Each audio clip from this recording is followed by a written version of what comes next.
Import export आणि real इस्टेटमध्ये मोठ्या नफ्याचं स्वप्न, पण हातात काय आलं? तब्बल 66 लाख रुपयांचा गंडा. पुण्यातील हिंजवडीत एका शेतकऱ्याची धक्कादायक फसवणूक उघडकीस आली आहे.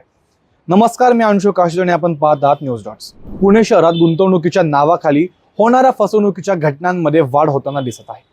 अशाच एका प्रकरणात मुळशी तालुक्यातील भोईरवाडी येथील 40 वर्षीय शेतकरी मारुती बबन सावंत यांची तब्बल 66 लाख रुपयांची आर्थिक फसवणूक झाल्याची घटना समोर आली आहे.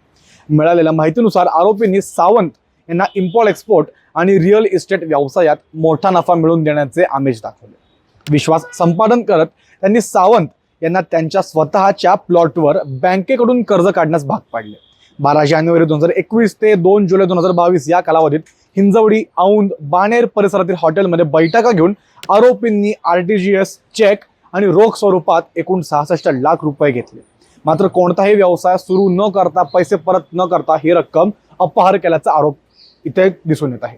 या प्रकरणी हिंजवडी पोलिसांनी 3 जणांविरुद्ध गुन्हा दाखल केलेला आहे. गणेश प्रकाश बारणे, ज्ञानेश अनिल शिंदे आणि भरत परशुराम बानखेले हे असे या 3 आरोपींची नावं आपल्याला सगळ्यांसमोर येत आहेत.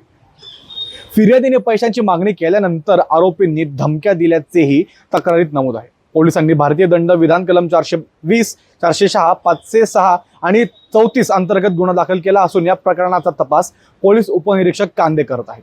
अद्याप आरोपींना अटक करण्यात आलेली नाही. दरम्यान मोठ्या परताव्याचे आमिष दाखवणाऱ्या अनोळखी व्यक्तींवर विश्वास ठेवण्यापूर्वी सर्व कागदपत्रांची पडताळणी करण्याचे आवाहन पुणे पोलिसांनी नागरिकांना केलेले आहे. पुण्यातील वाढत्या इन्व्हेस्टमेंट फ्रॉड प्रकरणांमुळे नागरिकांनी अधिक सतर्क राहणे अधिक गरजेचे ठरत आहे. अशा फ्रॉडची तुम्ही शिकार झाला आहात का? जर झाला असाल तर आम्हाला कमेंट्सच्या माध्यमातून सांगायला देखील विसरू नका. आणि या घटनेबद्दल तुम्हाला देखील काय वाटते हे देखील आम्हाला कमेंट्सच्या माध्यमातून सांगायला बिलकुल विसरू नका. आणि पाहत राहा न्यूज डॉट्स.